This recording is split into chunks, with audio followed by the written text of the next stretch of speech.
کہ میں تو ان بچوں کے سر پہ ہاتھ رکھنے کے لیے حاضر ہوا جن کے لیے میری نظریں ترس گئی، آنکھیں ترس گئیں،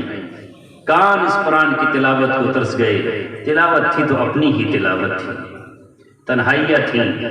مایوسیاں تھیں، مجبوریاں تھیں، معذوریاں تھیں، چاہ کر بھی کچھ نہیں کر سکتے تھے۔ اے آزاد فضاؤں میں رہنے والوں، اس دن ہم یہ سوچا کرتے تھے کہ رب تو نے جو مہلت دی تھی نیکیاں کمانے کی وہ آج ختم ہے، تو نے جو موقع دیا تھا ہمیں کسی بیوہ کے سر پہ دوپٹہ ڈالنے کا وہ آج ختم ہے۔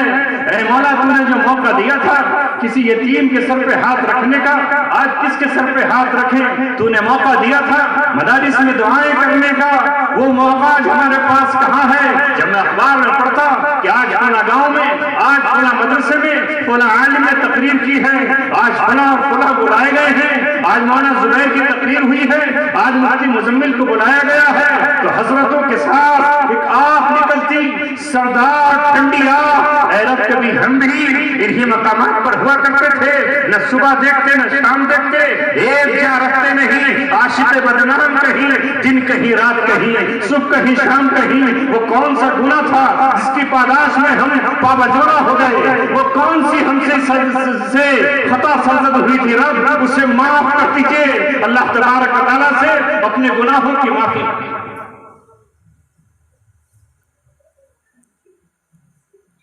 شاید کوئی آنسو، کسی کی کوئی دعا، کسی کا کوئی استغاثہ اللہ تبارک و تعالیٰ کے یہاں پہنچا۔ 1 نومبر کو جب میں نکل کر آیا، پھر میری ملاقاتیں ہوئی، مجھے پتہ چلا نہ جانے کتنی میری ان ماؤں نے، حقیقی ماں تو میری ایک ہی ماں ہے، حقیقی بہنیں تو صرف 3 ہیں، حقیقی بیٹے تو میرے صرف 2 ہیں اور بیٹیاں 2 ہیں، لیکن میرے روحانی بیٹوں، روحانی ماؤں، روحانی بہنوں،